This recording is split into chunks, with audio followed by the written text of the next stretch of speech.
एक राज्य में नंद नामक राजा राज्य करता था।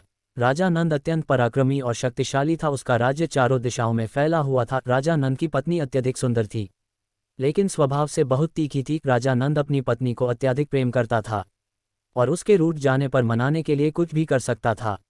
राजा नंद का एक मंत्री था जो अत्यधिक विद्वान और शास्त्रों में पारंगत था।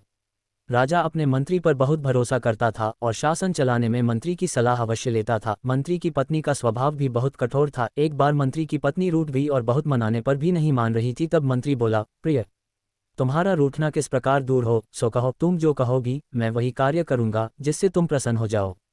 मंत्री की पत्नी बोली, मैं तभी मानूंगी जब तुम अपने बाल मुंडवा लो और मेरे पैरों में गिरकर मुझे मनाओ। मंत्री ने वैसा ही किया जैसा उसकी पत्नी बोली थी। मंत्री के ऐसा करने से वह खुश हो गई। उसी दिन राजा की पत्नी भी रूठ गई और राजा के मनाने पर भी नहीं मानी। अंत में राजा ने कहा, प्रिय, तुम्हारा रूठना मेरी मृत्यु के समान है। तुम ही बताओ मैं तुम्हें कैसे मनाऊं। राजा की पत्नी बोली, मैं चाहती हूं तुम्हारे मुंह में लगाम लगाकर तुम्हारे ऊपर बैठ जाऊं और तुम घोड़े की तरह हिनहिनाते हुए दौड़ो। राजा ने रानी की इच्छा पूरी की और खुद घोड़ा बन गया। ये बात धीरे धीरे मंत्रिमंडल तक भी पहुंच गई। दूसरे दिन राज का दरबार लगा था। राजा ने मंत्री को देखकर पूछा, मंत्री जी, आपने किस कारण से अपना सिर मुंडवाया है। मंत्री ने जवाब दिया, महाराज, मैंने उसी कारण से सिर मुंडवाया है जिस कारण से पुरुष अपने मुंह में लगाम डालकर घोड़े की तरह हिनहिनाते हुए दौड़ लगाए हैं। ये बात सुनकर राजा बहुत लज्जित हुआ।